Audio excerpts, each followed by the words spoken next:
Alright, VectorVest, Ryan here. Welcome to the channel. In tonight's presentation, I've got a great video for you.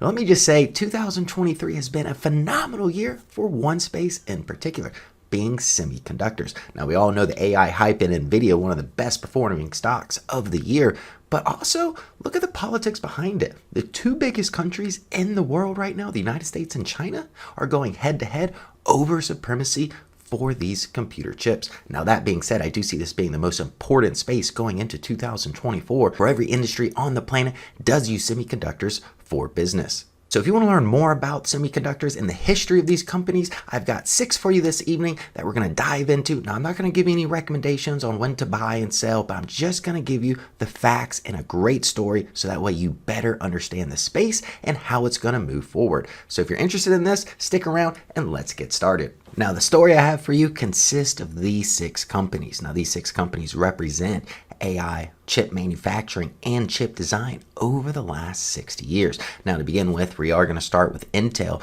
They did form from Silicon Valley in 1968, shortly after AMD was founded as well in California as a chip design company. Now, Intel not only designs chips, but they also operate foundries, which are chip manufacturing plants. Now, Intel did become the dominant player in the space for many decades, while AMD remained in the shadows. Now, as we fast forward to the 1980s, ASML, which is a Dutch company, came out with their lithography technology and changed the game when it comes to manufacturing.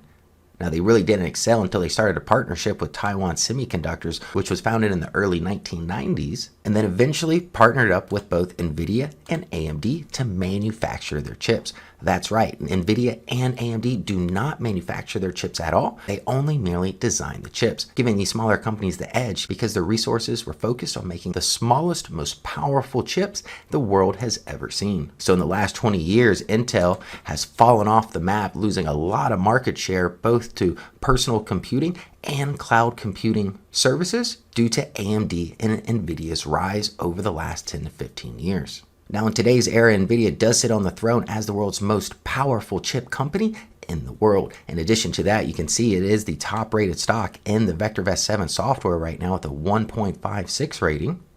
Now let's talk about how these stocks currently match up. Now, it all begins at ASML with their manufacturing technology with their lithogram machines, which they do simply have a monopoly on at this moment. Now, ASML does provide most of its technology to Taiwan Semiconductors. However, Intel has started partnerships with ASML to finally catch up to Taiwan Semiconductors' manufacturing capabilities. However, in the meantime, Intel is actually relying on TSM right now to manufacture their higher-end level chips. That's right, Intel has to sub-manufacture to TSM, or Taiwan Semiconductor. Therefore, Taiwan Semiconductor does manufacture right now for both Intel, AMD, and Nvidia. So I see them well positioned in the space. Now, there's only one hurdle going forward, and that's geopolitical concerns between the Chinese government and the United States. Now, as I mentioned in yesterday's short, Taiwan Semiconductor did get a huge investment from Berkshire Hathaway and Warren Buffett. However, that was shortly lived due to geopolitical concerns around the world, especially in the chip race between China and the United States. Therefore, I'm not surprised to see the valuation right now right on par with TSM at this moment, currently trading at $104. We only value it at $102, and I see the reason why investors don't want to pay a premium for this position is because of this risk exactly. Now, until their semiconductor fab plants are operating in the United States, there's still just a lot of supply chain issues if escalations were to rise. Which brings me to Intel. Now, with Intel's new CEO, Pat Gelsinger, they are trying to catch up right now, building fabs across 3 continents. However, there's one problem when it comes to Intel. Their chips and their technology is so far behind, which is why they're having to rely on Taiwan Semiconductor for manufacturing their higher-end chips in the first place. Now, you may be asking yourself, why isn't he talking about ARM? Well, I'm finally getting to that. This is the newest player to the space. Now, this company here does not manufacture semiconductor chips, nor does it actually design the physical chip itself. Instead, it actually provides the architecture needed for the chips to run on applications.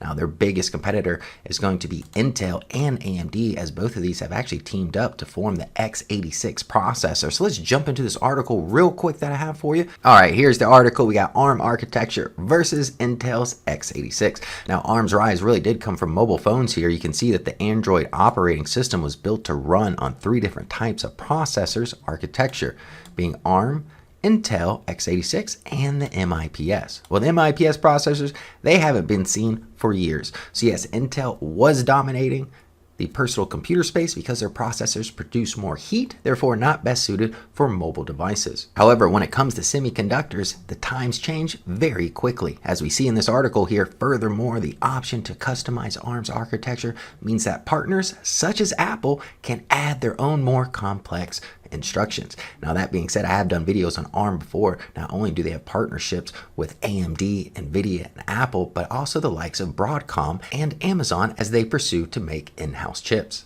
Now, this is the last thing I want to show you is that TSMC has revealed that it's planning on 1 nanometer chips. That's right, 1 nanometer chips. That is phenomenal, years ahead of both IBM, Samsung, and Intel, which are some of the biggest players when it comes to chip manufacturing.